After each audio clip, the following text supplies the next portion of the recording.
चलो, good afternoon all of you. है क्या सब लोग? तो कल हमने देख लिया था nature of the principles of management, कि किस तरह का उसका नेचर होता है प्रिंसिपल्स का। कल में से कुछ डाउट है किसी को जो हुआ था कल का? आज हम शुरू करने वाले significance of the management, that's a principles, significance of management principle, कि इसका इंपॉर्टेंस क्या है। आप कोई भी ऑर्गेनाइजेशन हो, कोई बिजनेस जब चलाते हो तो आपको ये प्रिंसिपल किस तरह से उसमें हेल्प करते हैं, बराबर है। इसका मतलब है सिग्निफिकेंस, जितना अच्छा प्रिंसिपल आपको गाइड करेगा उतना अच्छा आप अपना बिजनेस कंटिन्यू कर पाओगे, बराबर। तो पहला मेन सिग्निफिकेंस उसका provides useful insight to the manager. यहाँ पर मैनेजर मतलब कौन होने वाला है? जिसका जो बिजनेस चला रहा है। बिजनेस के दो लोग होते हैं, एक होता है उसका ओनर, दूसरा होता है मैनेजर। मैनेजर क्या करता है? बिजनेस को रन करता है, बराबर। ओनर क्या आता है? सारा फाइनेंशियल सपोर्ट देने का काम वो करता है। कभी कभी ओनर ही मैनेजर होता है, दोनों एक ही पर्सन होता है, बराबर है। ओनर मैनेजर दोनों सेम भी हो सकता है या फिर दोनों डिफरेंट भी हो सकते हैं। तो उसी मैनेजर को जो एक्चुअली बिजनेस को रन कर रहा है उसको एक तरह का गाइडलाइन देने का काम कौन करता है? यहाँ पर प्रिंसिपल करता है। आप कोई भी बिजनेस अगर स्टार्ट करते हो तो बिजनेस में कोई प्रॉब्लम आता नहीं है, सब जगह इजीली सब बिजनेस अच्छे से चलने रहता है क्या? जैसे अभी कुछ साल पहले कोरोना आ गया था तो सारे बिजनेस के लिए एक बहुत बड़ा वो ड्रॉबैक हुआ था। ड्रॉबैक मतलब नुकसान का टाइम आ गया था कि सारे पूरी तरह से लॉकडाउन लग गया तो अपना जो प्रोडक्शन का माल बेचेंगे कहाँ पर, बराबर। इस तरह से आने वाले कंडीशन को आपने किस तरह से सिचुएशन को हैंडल करना चाहिए वो मदद करने का, उसके टाइम गाइड करने का कौन करता है? आपका प्रिंसिपल्स करता है। समझ में आ रहा है? तो the principle of management help to manager to understand the organisation. सबसे पहले कि आपका बिजनेस क्या है, बिजनेस का वर्किंग किस तरह से होता है, बराबर। एक्चुअली आपको किस सेक्टर में ज्यादा काम करना है, किस में काम करना है, ये डायरेक्टली बोलने का काम, गाइडलाइन देने का काम कौन कर रहा है? यहाँ पर प्रिंसिपल्स कर रहा है। उसके साथ साथ the study of the principles helps to improve the understanding of the situations and problems. आपका जो भी बिजनेस होगा उस बिजनेस में सिचुएशन के साथ साथ जिस तरह से कंडीशन बदलेगी उस तरह के नए प्रॉब्लम्स आपको फेस करना पड़ेंगे। जैसे कि अभी क्या ऑनलाइन बिजनेस सब जगह हो रहे हैं, कि 10 साल पहले इस तरह किसको लगा था कि सारे बिजनेस ऑनलाइन हो सकेंगे, हम घर बैठे बैठे किसी चीज को ऑर्डर कर पाएंगे? ऐसा 10 साल पहले किसको लगा होगा क्या? नहीं। लेकिन अभी जो ऑफलाइन बिजनेस हो रहे हैं उनको बहुत बड़ा एक प्रॉब्लम आता है ऑनलाइन की वजह से, कि जैसे एक मोबाइल है, सेम मोबाइल आपको ऑनलाइन में सस्ता मिल रहा है और ऑफलाइन शॉप में महंगा मिल रहा है, तो लोग क्या कर देंगे? ऑनलाइन खरीदेंगे, जिसकी वजह से ऑफलाइन लोगों का जो बिजनेस है वो डाउन चला जा रहा है। तो इस तरह से नए नए प्रॉब्लम्स, नए नए सिचुएशन के साथ साथ आपके सामने आएंगे, तो उसको किस तरह से आपको हैंडल करना है, बराबर, जिसकी वजह से आपका बिजनेस कंटिन्यू चलता रहे, आपको प्रॉफिट बना रहे। तो वो गाइडलाइन देने का कौन करता है? आपको यहाँ पर प्रिंसिपल्स करता है। Then it further helps the manager to find out the solutions of the problems and handle situations, and management principles are an outcome of the experience of various professional people। जैसे हमने कल देखा था nature of principles of manager में, कि जो भी principal हमने देखे वो डायरेक्टली किसी बाबा ने बोल दिया और आपने एक्सेप्ट कर लिया, ऐसा नहीं है, बराबर। उसका एक रिसर्च हुआ, एक ऑब्जर्वेशन दिया, उसके बाद जब जाके प्रिंसिपल बने थे। तो इसी एक्सपीरियंस बेस के ऊपर जो प्रिंसिपल बने उस प्रिंसिपल का एक्सपीरियंस का फायदा अभी आपको बिजनेस में हो सकता है। और इस तरह का गाइडलाइन देने का कौन कर रहा है? आपको यहाँ पर प्रिंसिपल कर रहा है। जितना अच्छा प्रिंसिपल आपको गाइडलाइन करेंगे उतना अच्छा आपका आपका बिजनेस आगे बढ़ेगा। समझ में आ रहा है? तो प्रिंसिपल जब तक आपको अच्छे से गाइड नहीं करते तब तक आपका बिजनेस भी उस तरह से अच्छे से डेवलप नहीं हो पाएगा, ना आगे बढ़ पाएगा। इसलिए सबसे मेन इंपॉर्टेंट क्या काम क्या है प्रिंसिपल का? आपके बिजनेस को गाइड देना। जो बिजनेस चला रहा होता है, जो मैनेजर होता है, उसके एक स्पेशल इनसाइट, इनसाइट मतलब क्या, बिजनेस को किस तरह से आगे लेके जाना है, एक दृष्टिकोण जो होता है ना, कि बिजनेस को किस तरह से पॉजिटिव डेवलप कर सकते हो, वो गाइडलाइन देने का काम कौन कर रहा है? यहाँ पर आपका प्रिंसिपल कर रहा है। समझ में आ रहा है पहला वाला, बराबर। जो भी आपके बिजनेस के गोल होंगे कि आपको आने वाले टाइम में कितना प्रॉफिट कमाना है, कितना प्रोडक्शन करना है, कितना बिजनेस को और ऊपर लेके जाना है, ये सारे गोल्स अचीव करने के लिए प्रिंसिपल आपको मदद करते हैं। ये हो गया पहला। देन दूसरा, help in efficient utilisation of resources. Resources business में दो टाइप्स के होते हैं। पहला रिसोर्स होता है फिजिकल रिसोर्सेस और दूसरा होता है ह्यूमन रिसोर्सेस। रिसोर्सेज मतलब क्या, कि आप अपने बिजनेस जब चलाते हो उसमें कौन कौन सी चीजों का इस्तेमाल करते हैं, बराबर, उसे बोलते हैं रिसोर्सेज, कि जिसका यूज करके आप अपने बिजनेस को अच्छे से रन कर रहे हो, अच्छे से चला रहे हो और जिसके बेस के ऊपर प्रॉफिट कमा रहे हो। तो ये रिसोर्सेज दो टाइप्स के। पहला वाला फिजिकल्स, जिसमें आता है मशीनरीज, मटेरियल जो आप यूज कर रहे हो, एज वेल एज पैसा। पैसा इज अ फिजिकल, जो आपको दिखता है, एक जगह से दूसरी जगह आप लेके जा सकते हो, सो पैसा इज अ फिजिकल। और दूसरा आता है ह्यूमन रिसोर्सेस, जिसमें आता है आपका लेबर्स, बराबर, एज वेल आपके सारे एम्प्लॉय, हाँ, जैसे मैन पावर उसे आप इजीली बोल सकते हैं। इस टाइप के दो रिसोर्स होते हैं। इन रिसोर्सेस का आप अच्छे से यूज करके किस तरह से ज्यादा आपके बिजनेस में बेनिफिट लेना है, बराबर है, तो उसे बोलते हैं यूटिलाइजेशन ऑफ रिसोर्सेस। अब जो वर्ड है इफिशिएंट यूटिलाइजेशन, इफिशिएंट मतलब क्या, कि जितना ज्यादा आप यूज करोगे इस रिसोर्सेस का उतना ज्यादा आपका बिजनेस बढ़ते जाएगा। जैसे कि मान लो कि आपका एक छोटा बिजनेस है, चाय की टपरी, छोटा बिजनेस भी हो सकता है, चाय की टपरी है, चाय की टपरी में आपने 4 लोगों को हायर कर लिया आपके साथ काम करने के लिए, बराबर, लेकिन एक्चुअली जरूरत 2 लोगों की है। ले आप कितने लोगों को हायर किया आपने, 4 बंदों को आपके साथ काम करने के लिए लिया, लेकिन लोगों की जरूरत है बस 2 की। तो 2 तो ऐसे ही टाइम पास कर रहे, फिर भी आपको पेमेंट को देना पड़ रहा है, बराबर है। तो इस तरह से तो दोनों को आप एक्स्ट्रा कुछ काम लगा सकते हो क्या, या फिर उनसे काम से निकाल सकते हो क्या। अगर आपको एक्स्ट्रा काम लगा, चाय के साथ साथ और कुछ बेच सकते हो क्या, बराबर, चाय के साथ कॉफी का शुरू कर दो या फिर जूस सेंटर डाल दो, जिसकी वजह से वो दोनों को भी आप अच्छी काम के लिए यूज कर सकते हो और आपका बिजनेस और प्रॉफिटेबल हो सकता है। समझ में आ रहा है। इस तरह से आपके पास जो जो रिसोर्सेस है वो सारे रिसोर्सेस का किस तरह से आप यूज कर सकते हो, जिसका डायरेक्टली बेनिफिट आपको आपके बिजनेस को हो सकता है, और ये गाइडलाइन देने का काम कौन करता है, प्रिंसिपल्स। दूसरा एग्जाम्पल आपका फिजिकल का, फिजिकल में मशीनरी का यूज हो सकता है, बराबर, समझो एक मशीन के लिए एक बंदा काफी है काम करने के लिए, आपके पास 3 मशीन मशीन रहती है और लोग है दो, तो एक मशीन तो खाली रहने वाली है, उसका जितना यूज होना है उतना होने वाला है क्या, 2 बंदे 3 मशीन पे काम कर सकते हैं क्या, नहीं, आपको और बंदे नए बंदों को एक्स्ट्रा हायर करना पड़ेगा, बराबर है, या फिर आपको खुद से काम करना पड़ेगा, ये भी हो सकता है। किस तरह से आपके पास जो मशीन पावर्स है and manpower, physical resources as well as human resources, दोनों का ज्यादा से ज्यादा एफिशिएंट यूज किस तरह से कर सकते हैं, उसका गाइडलाइन देने का काम कौन कर रहा है यहाँ पर, आपको प्रिंसिपल्स।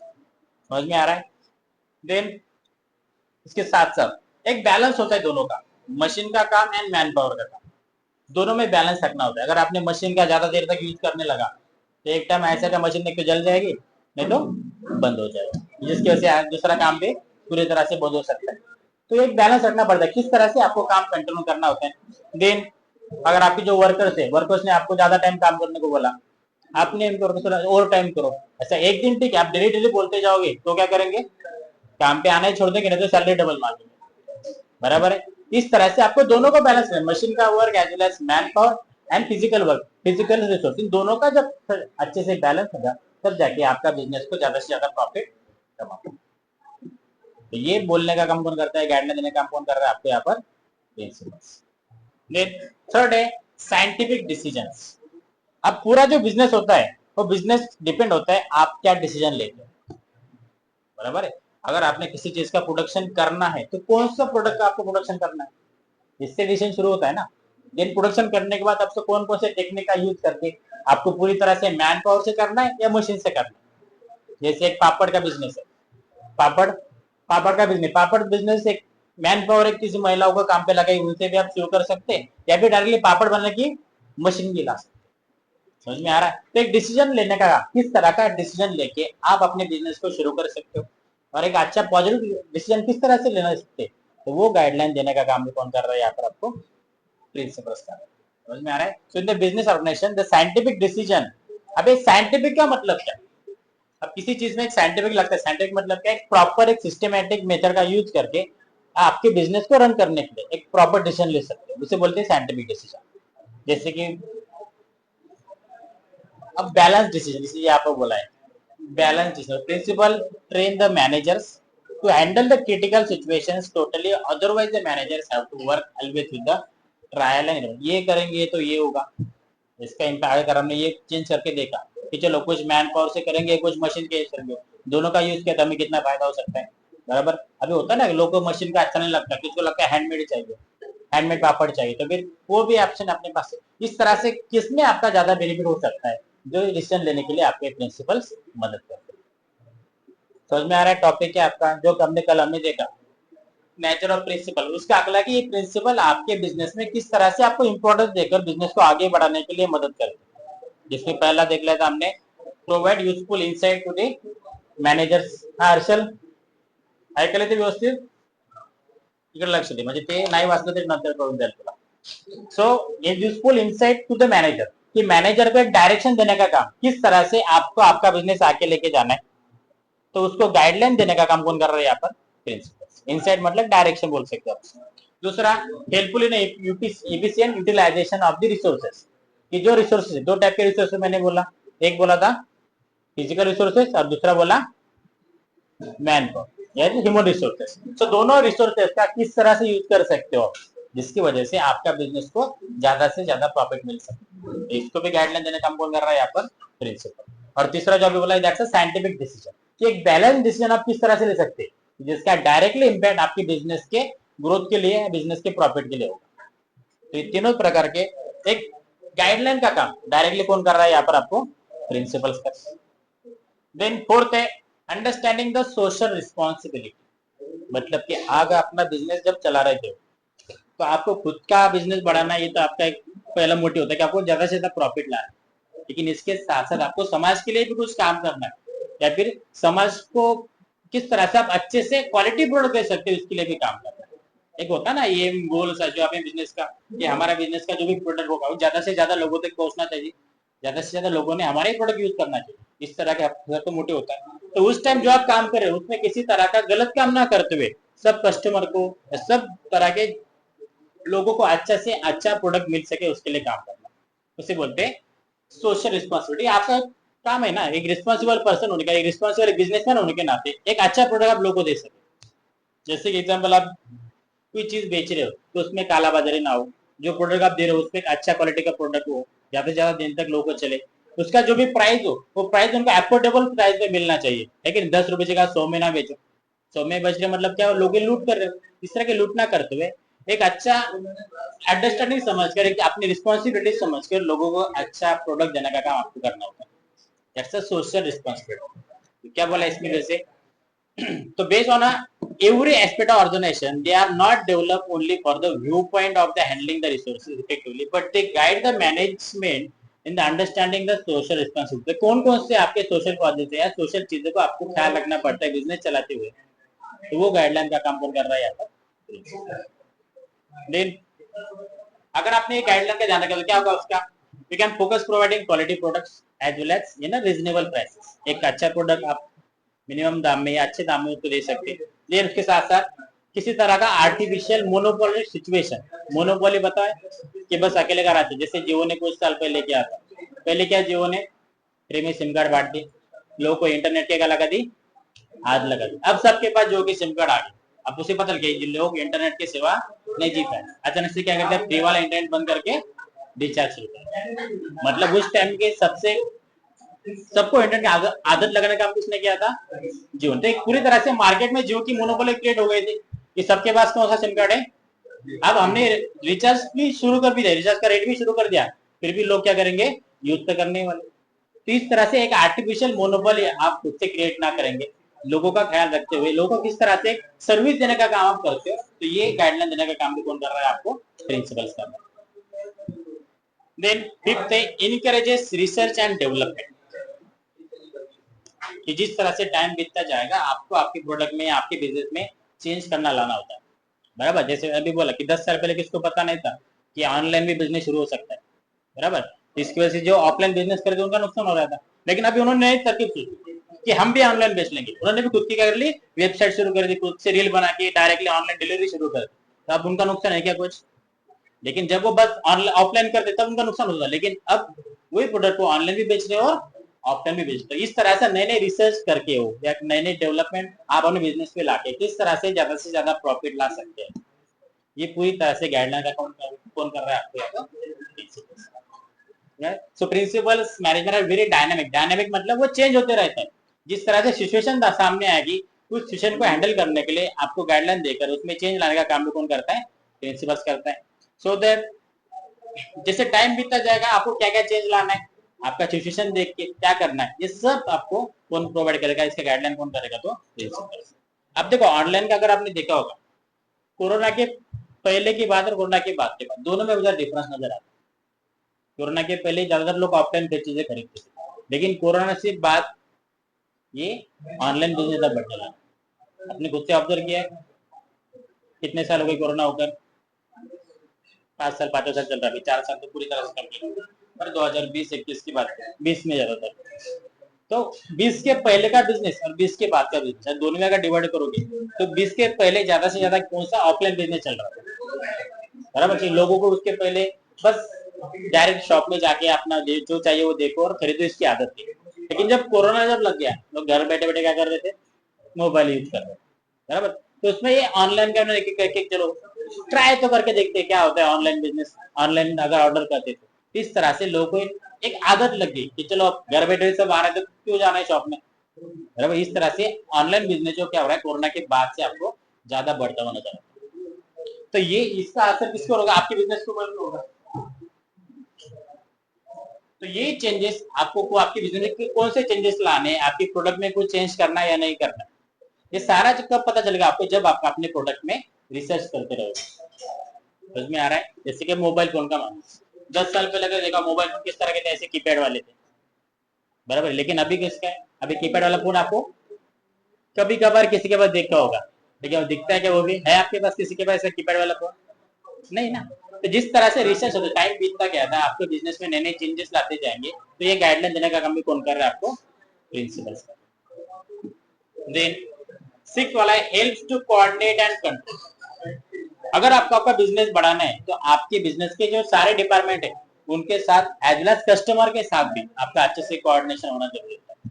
कि अगर आप आपका प्रोडक्ट बेच रहे हो तो कस्टमर को पसंद आ रहा है कि नहीं आ रहा है, उसका भी फीडबैक लेना चाहिए होता है ना। अगर आप बेचे जा रहे हो लेकिन कस्टमर को पसंद है तो अगली बार फिर से खरीदने आएगा क्या वो, तो आपका नुकसान हो जाएगा।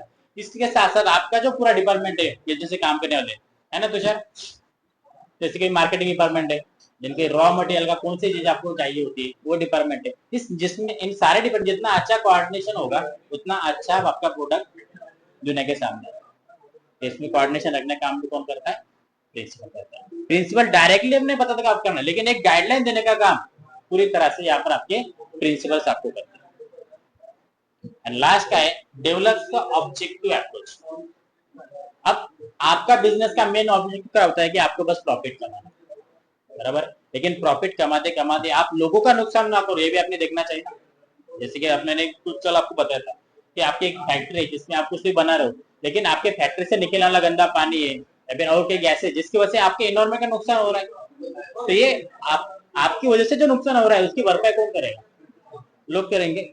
इससे अलग कि आप उसके ऊपर भी ध्यान दो, आप एक आपको ऑब्जेक्टिव चेंज करें, बस खुद के बारे में ना सोचते हुए आपके आसपास का जो एरिया है उसके बारे में सोचकर किस तरह से चेंजेस ला सकते हैं, इस तरह का एक आपका दृष्टिकोण चेंज करने का काम कौन करता है यहाँ पर, प्रिंसिपल्स। समझ में आ रहा है। These are all about the principles of management के एक सिग्निफिकेंस, एक इंपॉर्टेंस है। एक बार फिर से बोलते हो क्या क्या, देखो आराम से देखो सब लोग इधर देखो, अभी ऊपर देखो सब। टॉपिक है अपना के प्रिंसिपल्स ऑफ मैनेजमेंट। कल हमने देखा कि प्रिंसिपल्स मतलब क्या होता है, प्रिंसिपल्स मतलब होता है फाउंडेशन, जो भी मैनेजमेंट आप करने जा रहे हो उसका एक बेस, एक फाउंडेशन, एक सिस्टमेटिक मेथड आपको बताने का काम जो करता है वो होता है प्रिंसिपल्स।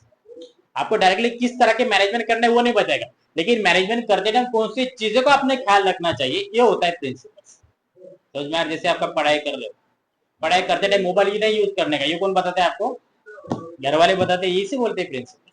जब पढ़ाई करो मोबाइल साइड में रख दो, उस बुक्स में पढ़ो। आप बोलेंगे अब मोबाइल में पढ़ाई होती है तो ठीक है, लेकिन बस मोबाइल पढ़ते पढ़ते आज से रील भी कब चले जाओगे तो पता भी नहीं चलेगा, है ना, होता है ना ऐसा। हम बुक्स में गूगल देख रहे थे, आज गूगल की जगह कब इंस्टाग्राम ओपन हो गया पता ही नहीं चला। तो इस तरह से करते हैं। इसी तरह से बिजनेस में आप जब चीजें मैनेज करते हो तो कौन सी चीजों का आपने ध्यान रखना चाहिए, उसे बोला जाता है प्रिंसिपल्स। यहाँ तक समझ गया। कल हमने देखा था सारे नेचर ऑफ प्रिंसिपल क्या है, कि सारे के सारे प्रिंसिपल एक इक्वल इंपॉर्टेंस है, और ये सारे प्रिंसिपल क्या होते हैं हर बिजनेस के लिए इक्वली एप्लीकेबल होते हैं, दैट्स यूनिवर्सल। अब देखना है इसका इंपॉर्टेंस, जो कल हमने देखा उसका अगला पार्ट है अपना इंपॉर्टेंस दैट इज सिग्निफिकेंस, कि आपको ये प्रिंसिपल जानना जरूरी है, इसका इंपॉर्टेंस क्या है। अगर आपने बिना जाने भी बिजनेस कर सकते हैं, बराबर है, लेकिन ये जानने के बाद आपको इसका फायदा क्या होगा, उसे बोलते हैं इंपॉर्टेंस ऑफ द या फिर significance of the principles of management, जिसमें एक एक करके देखते हैं। क्या फिर से देखो, अब कुछ भी डाउट होता है बीच में तो पूछो मुझे, एकदम धीरे जाएंगे, कोई जल्दबाजी नहीं, बहुत टाइम है अपने पास 12 मतलब बहुत टाइम है, आराम से कर सकते हैं, है ना माधवी। चलो देखो, तो पहला जो मैंने बोला वो था provides useful insight to the managers. जैसे मैंने बोला कि दो लोग होते हैं, एक होता है बिजनेस का ओनर और दूसरा होता है मैनेजर। कभी कभी दोनों भी एक सिंगल पर्सन भी हो सकते हैं। तो मैनेजर क्या करता है, बिजनेस को रन करने का काम करता है। एक्चुअली बिजनेस किसके हाथ में होता है, चलाने का काम कौन करता है, वो होता है मैनेजर। तो मैनेजर को किस तरह से अच्छा बिजनेस को चला सकता है, इसको गाइडलाइन देने का काम कौन करता है, ये प्रिंसिपल करता है।